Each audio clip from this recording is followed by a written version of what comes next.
सरकार, भारत की कोई भी सरकार किसानों की तरफ नहीं देखती, उनको सिर्फ चुनाव जीतना होता है। चुनाव जीतने के लिए खाने वालों को हर एक चीज सस्ती रखनी चाहिए और हमें अच्छे चुनाव जीतने चाहिए, तब हम सरकार में रह सकते हैं। ये हर एक सरकार की नीति है।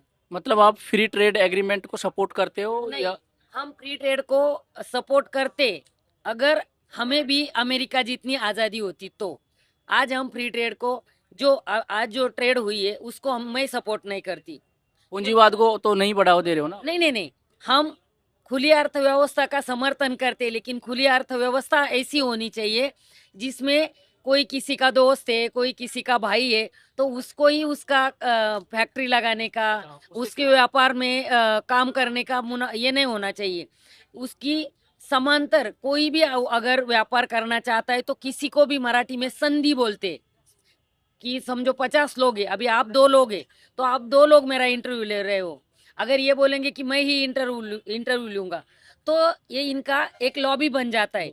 तो सरकार अपनी लॉबी के लोगों को बड़ा कर रही है। बिल्कुल। खुली अर्थव्यवस्था का मतलब होता है कि ज्यादा से ज्यादा पर्याय उपलब्ध होने चाहिए, ज्यादा से ज्यादा लोगों ने व्यापार करना चाहिए।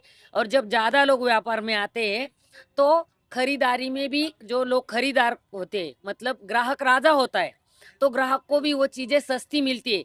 लेकिन आजकल की नीतियां ऐसी कूटनीतियां है कि सरकार सिर्फ अपने नजदीक के लोगों को ही वो चीजें करने में मदद करती है। तो ये जो अमेरिका डील है ये एक तरीके से फ्री ट्रेड एग्रीमेंट है, लेकिन इसमें आप लॉबी की बात कर रहे हो, उसको थोड़ा डिटेल में बता दीजिए। हाँ, फ्री ट्रेड जो आज हो रहा है, इसमें भारत के किसानों को मुनाफा कम और घाटा ज्यादा होगा। क्योंकि फ्री ट्रेड ट्रेड का मतलब क्या होता है? फ्री मतलब पूरा फ्री। जो चीजें वहाँ के लोग इस्तेमाल करते हैं, वहाँ की इकोनॉमी में जो चेंजेस है, वहाँ किसानों को जो सुविधा मिलती है, वही भारत के किसानों को दे दो। उतना इंटरवेंशन वहाँ की सरकार किसानों के फसल में करती नहीं, किसानी व्यापार में करती नहीं। उतना अगर फ्री हमारे देश में हो जाए तो ट्रेड करनी चाहिए। वहाँ जीएम टेक्नोलॉजी के बीज की उत्पादन होती है, और हमारे देश में एक है। अगर हम अमेरिका से सोयाबीन इंपोर्ट करते हैं तो वो जीएम का है, वहाँ का मक्का इंपोर्ट करते हैं वो जीएम का है, हम जीएम के समर्थक है। लेकिन वो जीएम लगाते हैं तो वो लाके उनका तेल हम खाते हैं, उनका खली खाते हैं, उनका वो केक खाते हैं, हमारे यहाँ की गाय भैंसे। लेकिन अगर हम जीएम लगाते हैं तो यहाँ पे जीएम लगाने पे बैन है। अगर यहाँ पे आप कोई भी जीएम फसल लगाओ तो हमारे ऊपर 5 साल की सजा और 2 लाख रुपए का जुर्माना है, और वो केस मेरे पे है, दिल्ली गवर्नमेंट का। मतलब आप ये कहना चाह रहे हो कि जैसे अमेरिका की जैसी स्थिति है हम्म। फ्री ट्रेड एग्रीमेंट के तहत, हाँ। वैसी स्थिति हमारी नहीं है। नहीं। अपने देश के किसान उस लेवल से टेक्नोलॉजी से जुड़े हुए नहीं है। हाँ। ठीक है, अपनी इकोनॉमी भी उस लेवल की नहीं है, लेकिन आप खुली अर्थव्यवस्था को सपोर्ट भी करते हैं और राज्य का जो हस्तक्षेप है उसको, उसका खुली अर्थव्यवस्था का मतलब क्या होता है? Open economy. कि कोई भी 2 लोग अगर आमने सामने व्यापार कर रहे तो उसको जो जो सुविधा है तो वो भी हमें होनी चाहिए। अमेरिका के किसानों को जो जो सुविधा है, वो जो बीज इस्तेमाल करते हैं, उनके वहाँ जो टेक्नोलॉजी है, वो कम से कम इंटरवेंशन करती है खेती मामले में, वो उनके किसानों को सपोर्ट करती है। यहाँ ऐसे होता है कि जब सरकार चाहती तब इंटरवेंशन करती है, तब सरकार बैन लगाती है, सब स्टॉक लिमिट लगाती है सरकार, किसानों पे बैन लगाती है। और जो चीजें वो तैयार करके हमें बेचने को ला रहे इधर, वो चीजें हमें तैयार करने की भी सुविधा होनी चाहिए, उसमें सरकार का इंटरवेंशन नहीं होना चाहिए। एमएसपी के आने के बाद आपको नहीं लगता अगर पास हो गया तो महंगाई बढ़ेगी? नहीं, एमएसपी कानून में बाकी लोगों का क्या कहना है मुझे नहीं पता, लेकिन हम जिस तरह से शरद जोशी जी ने हमें सिखाया है, एमएसपी कानून पहले से ही 1963 में ही एमएसपी का कानून बना हुआ है, जो एपीएमसी एक्ट में है। अब का तो मेरे से ज्यादा होगा। 1963 का एपीएमसी का जो कानून है उसमें साफ साफ लिखा है कि कोई भी व्यापारी अगर किसान से एमएसपी के नीचे कोई भी चीज खरीदता है तो उस व्यापारी के ऊपर कार्रवाई होनी चाहिए। वो कानून ऑलरेडी है। लेकिन बाकी अभी एमएसपी का कानून कौन सा होना चाहिए हमें नहीं पता, क्योंकि हम एमएसपी के कानून ऑलरेडी है, उसके ऊपर ही सरकार काम नहीं करती है। अगर सरकार एमएसपी का कानून करती है, और आज क्या है पता है? आज गेहूं के ऊपर बैन है, बाहर के देशों में हमारी गेहूं मांगते हैं, तो अगर हमारी गेहूं बाहर बेचते हैं तो 3,000 रुपये हमें दाम मिलेगा। सरकार ने दाम क्या तय किया है? 2600 रुपये। तो कितना घाटा हो रहा है? 400 रुपये। सरकार गेहूं पे बैन नहीं लगाए, और जितने किसानों को 3,000 से बेचना है बाहर के देशों को बेचे, और जिनको लगता है कि मुझे 2600 से बेचना है एमएसपी में, तो वो बेचे। लेकिन जो लोग एमएसपी का कानून मांगते हैं उनका ऐसे कहना है, हमने जिन जिन से बात की, कि जब फसल के दाम एमएसपी जो तय करती है सरकार उससे भी ज्यादा गिर जाए तो सरकार ने उस किसानों के, अपन क्या बोलते हैं कि किसानों को मदद करनी चाहिए, इसीलिए एमएसपी कानून होना चाहिए। Minimum support price. हाँ, अगर हमें बाहर के देशों में डील करके बाहर के लोगों को गेहूं बेच के अगर ज्यादा मुनाफा होता है एमएसपी से ज्यादा, तो सरकार ने इंटरवेंशन नहीं करना चाहिए, सरकार ने उसके ऊपर पाबंदी नहीं लानी चाहिए, ये हमारा कहना है। सारी ही चीजें सरकार नहीं खरीद सकती, क्योंकि सरकार 28 जो फसलें हैं उसके ही दाम तय करती है, उसमें से भी सरकार सिर्फ 6% चीजें खरीदती है। सरकार किस किस चीज के लिए 28 चीजें खरीदती है? एक तो मिलिट्री के लिए, एक तो अगर हमारे यहाँ पे क्या बोलते हैं बारिश ज्यादा हो जाए या फिर बारिश ही नहीं हो जाए तो देश के लोगों को खाने के लिए अनाज रहना चाहिए, हम भूखे नहीं मरे, भूखमरी का शिकार नहीं हो, इसीलिए सरकार खरीदती है बस। बड़े कॉरपोरेट को हाँ, एग्रीकल्चर में आने से किसानों को फायदा है या खतरा है? नहीं, बड़े कॉरपोरेट अगर किसी चुनिंदा 4 लोग आएंगे तो खतरा है, लॉबी बना के आएंगे तो लॉबी बना के आएंगे तो खतरा है, क्योंकि सरकार उनकी वजह से उनको जैसे चाहिए वैसे कानून बनाएगी। जो प्रॉफिट है वो वहीं तक रुक जाता है, हाँ, किसानों तक नहीं आ क्यों? पाता। अगर उसमें ज्यादा से ज्यादा पर्याय हो, ज्यादा से ज्यादा क्या बोलते हैं आप, स्पर्धा होगी, ज्यादा से ज्यादा लोग आएंगे, तो किसान तय कर सकता है कि मुझे इसको मेरी जमीन 50,000 रुपए ठेके से देना है कि आपको 80,000 रुपए ठेके से देना है। एक ही आदमी आएगा, किसी का दोस्त, और वो बोलेगा मैं 30,000 रुपए देता हूँ, और कानून भी उसकी वजह से वैसे ही बनाएगी सरकार, तो ये किसानों को घाटा हो सकता है।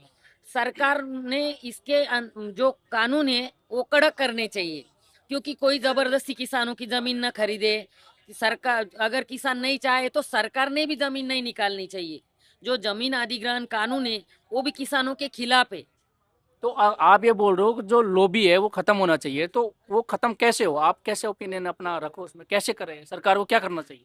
सरकार को ज्यादा से ज्यादा व्यापारियों को व्यापार करने की सुविधा देनी चाहिए।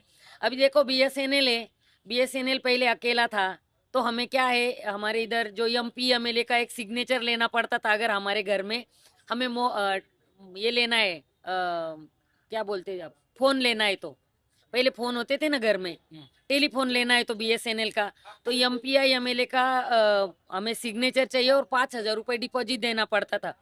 जब बहुत ज्यादा कंपनियां आई तो अभी हम आईफोन भी यहाँ पे, मैं पूना में रहती हूँ, यहाँ खरीद सकती हूँ। तो खेती में ऐसे होना चाहिए कि पूरी दुनिया में जिसको भी अगर भारत के किसानों का गेहूं खरीदना है तो वो खरीद सकता है, अगर यहाँ का किसान चाहे तो। किसान के ऊपर कम से कम दाम में बेचो, यहाँ के ग्राहकों को सस्ता देने के लिए हम कम से कम दाम में खरीदेंगे और लोगों को मुफ्त में बांटेंगे। ये जो सरकार की गलत नीति है उसमें स्पर्धा होनी चाहिए। 10 रुपए बिल्कुल। किलो आलू बिकता है एग्जाम्पल, अगर आप 10 रुपए किलो आलू बड़े कॉर्पोरेट को देते तो वो आलू वो लेस के तौर पे वो वही पैकेट 50 रुपए का कितना बिकता है? 100 ग्राम, 50 ग्राम। हाँ, तो आप उसमें अपना कितना हक चाहते हैं? अभी आपने आलू की बात की, अभी मैं 3-4 दिन पहले ही उत्तर प्रदेश, मध्य प्रदेश के दौरे पे थी।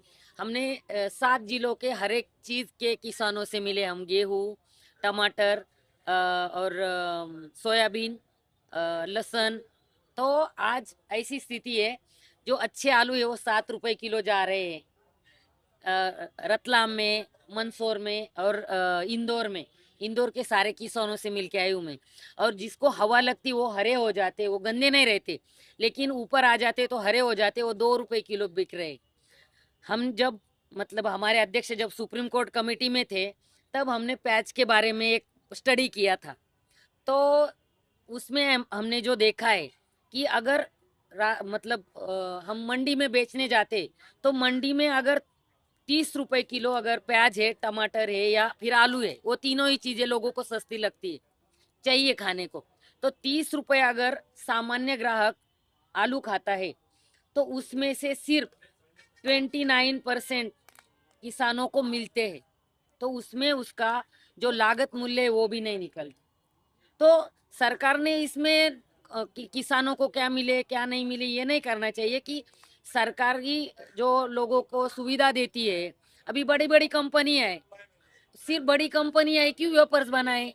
किसानों के बच्चे फार्मर प्रोड्यूसर कंपनियां बनाती है, अगर वो वेपर्स बनाती है तो उसके पास बैंक में उसका क्रेडिट नहीं है, इसीलिए वो बना नहीं सकते। आज ऐसी स्थिति हम जहाँ जहाँ गए हैं, महाराष्ट्र में भी मैंने 14 जिलों का दौरा किया है। केले के वेपर्स बनते हैं, आलू के चिप्स बनते हैं, लेकिन किसान के बच्चे नहीं बना रहे हैं क्योंकि किसान के ऊपर 30,000 रुपए भी कर्जा है। अगर वो जून में निकालता है और मार्च में अगर नहीं भरता है तो उसको डिफॉल्टर करवा देते हैं। तो किसानों के बच्चे इंडस्ट्रियल कैसे बनेंगे? तो आप ये बोल रहे हो ना सरकार का मुनाफा हस्तक्षेप कैसे मिलेगा नहीं, किसानों वो के बच्चे अब ये जो कंडीशन है इसमें सरकार का हस्तक्षेप होना, सरकार को सपोर्ट करना किसानों का बनता है। भाई किसानों को जैसे उनके पास तो पैसा है ही नहीं, हाँ, बड़ी बड़ी कंपनियां वो जो से कोल्ड स्टोरेज बना लेते कि पूरे भारत के किसानों पे ही कर्जा है। आप कहीं भी जाओ, महाराष्ट्र जाओ, उत्तर प्रदेश जाओ, दिल्ली, हरियाणा, कहीं भी जाओ, हर एक किसान के फसल को दाम नहीं मिलता और हर एक के ऊपर कर्जा है। तो सारे भारत के किसानों को कर्ज मुक्ति होनी चाहिए, इसीलिए आज हम ये रैली में शामिल हुए। और हम जो संगठन से आते हैं वो संगठन शरद जोशी जी जो एग्रीकल्चर इकोनॉमिस्ट थे उन्होंने बनाया हुआ संगठन है। तो हम लिबरल इकोनॉमी को सपोर्ट करते हैं, लिबरल इकोनॉमी को सपोर्ट करते हैं कि किसानों के ऊपर कर्जा क्यों होता है, वो नीतियां बदलनी चाहिए। उसके कारण हम लिबरल को इकोनॉमी को सपोर्ट करते हैं और जो सरकार की नीतियां है वो अगर बदल जाए तो किसानों को बार बार सरकार के ऊपर कर्ज माफी मांगने की जरूरत ना पड़े। इसीलिए हम ये सपोर्ट करने आए क्योंकि हमारा देश कृषि प्रधान है, लेकिन हमारे देश को कृषि नीति नहीं है। जब सरकार को चाहिए तब सरकार इंटरवेंशन करती रही, किसानी खरीदारी में, आयात निर्यात के जो मामले होते हैं उसमें। अभी आपको पता है हम महाराष्ट्र से आते हैं, महाराष्ट्र में सबसे ज्यादा प्याज उगाया जाता है और आज से पीछे 32 महीने तक प्याज के ऊपर बैन था। तो किसानों को कब मुनाफा मिलेगा? तो हर एक किसान के ऊपर कर्जा होता है और एक सरकार जो अपनी ये एग्रीकल्चर पॉलिसी है वो अगर एक बार सरकार बदल दे कि सरकार बार बार किसानों के जो भी कोई फसल के मामले उसमें बीच में ना आ जाए, किसान किसी को बेचे, वो अगर व्यापारी व्यापार करे उसको मुनाफा होगा तो अगली बार वो किसान को पैसे देगा। अगर सरकार बैन लगाएगी फिर सरकार उसके ऊपर ये करेगी, एक्सपोर्ट बैन लगाएगी, तो फिर व्यापारी भी उसमें कम मुनाफा कमाते हैं तो वो किसानों को कम मुनाफा देते। तो इसीलिए सरकार ने कोई भी किसानी मामले में इंटरवेंशन नहीं करना चाहिए। किसान का जो भी व्यापार है उसमें सरकार ने हटना चाहिए, ये हमारी नीति है। मतलब मिनिमम गवर्नमेंट होनी चाहिए। तो इससे फायदा क्या होगा कि किसानों को भी फायदा होगा। अगर किसान नीति बन जाती है, सरकार किसान व्यापार में अगर इंटरवेंशन नहीं करती है तो किसान को भी फसल का दाम अच्छा मिलेगा, उनको मुनाफा होगा और टैक्स पेयर का पैसा बचेगा। क्या सरकार सच में आपकी सुन रही है या टाइम पास कर रही है? नहीं, आजकल की सरकार तो टाइम पास ही कर रही है। ऐसे ही लगता है कि आज की हो पिछली वाली हो, किसी भी सरकार को जो अन्नदाता है उसको हम बहुत बढ़ावा दे रहे हैं, अन्नदाता की सुन रहे हैं। हम अन्नदाताओं के बीबी को मुफ्त में राशन दे रहे हैं, बिजली दे रहे हैं, ये बोलेंगे। लेकिन अगर किसान के घर में किसान को मुनाफा नहीं है, वो खुदकुशी करता है, तो उसके घर में सिर्फ वो अकेला नहीं मरता, उसके पीछे उसके माँ बाप, उसकी बीबी और उसके 2 बच्चे विधवा बन जाते हैं।